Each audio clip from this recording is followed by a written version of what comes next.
শাহানাই কি বিশ্বের প্রথম বৃক্ষমানবী?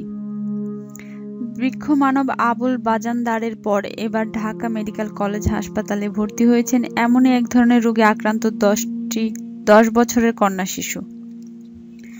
নেত্রকোনা তৃতীয় শ্রেণীর ছাত্রী শাহানা খাতুনের মুখেও শেকড়ের মতো দেখতে একই ধরনের উপসর্গ রয়েছে।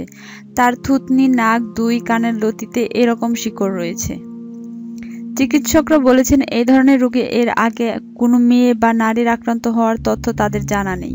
ইন্টারনেটেও কোনো এক পুরুষ রোগীর বিষয়ে তথ্য পাওয়া গেলেও কোনো নারীর বিষয়ে তথ্য পাওয়া যায়নি। রোববার তাকে ঢাকা মেডিকেল কলেজ হাসপাতালে বার্ন ইউনিটে ভর্তি করা হয়। তার পাশের বিছানাতেই রয়েছে আরেকটা এই ধরনের রোগে আক্রান্ত শিশু, রিপন দাস।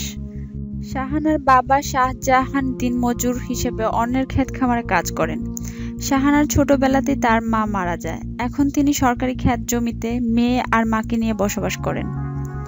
শাহজাহান মিয়া বিবিসিকে জানান, 7-8 বছর আগে থেকে মেয়ের শরীরে ঘামাচির মতো গোটা উঠতে থাকে।